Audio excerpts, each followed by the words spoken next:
One thing you're always going to need to do in wood carving is learn how to strop and maintain your tools. And you do that simply by using a piece of wood like this. This is a piece of cherry, but any wood will do. And then you attach a piece of leather to the top of it. You can also purchase them at our store. One way to tell to see if your knife is perfectly sharp is by taking it and pressing it perpendicular, not leaning it one way, this way or the other, so it drags or grabs, but perfectly perpendicular to your fingernail. And if you try to slide it, one way or the other, and if it's gliding over like this one is, then it's dull. And so if it was perfectly sharp, like this one, you'd press it in and it doesn't move. It's very light pressure, but when it's so perfectly sharp that when it barely touches your fingernail like that, it doesn't move, it's sharp. So to begin stropping your knife after you use it for a while and it's starting to feel dull, all you do is take your knife and press it down on your strop. You want to put good pressure down, and then you slide it from one direction to the other.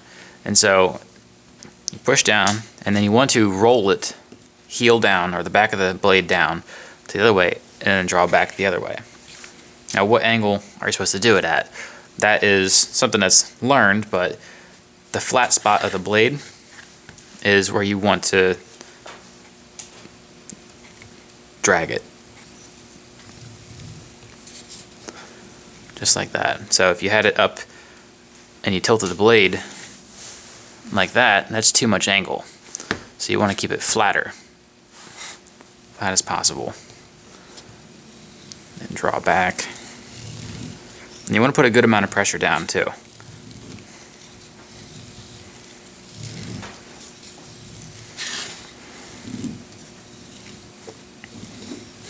How many times does it take for it to get sharp?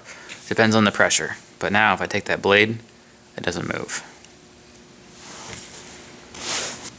From this angle you can see how to hold the blade as you're stropping it. If it's held like this, that's too much angle. That'll roll the edge of your knife and set you back further from getting it sharper. If it's like this, you're not actually touching the blade at all. It's kind of hard to see with the camera angle, but if it's tilted up, the tip of the blade's never actually getting sharpened. So you want to lay it down as flat as possible. Typically, this one has a bevel on it. You can see the bevel in the different lights.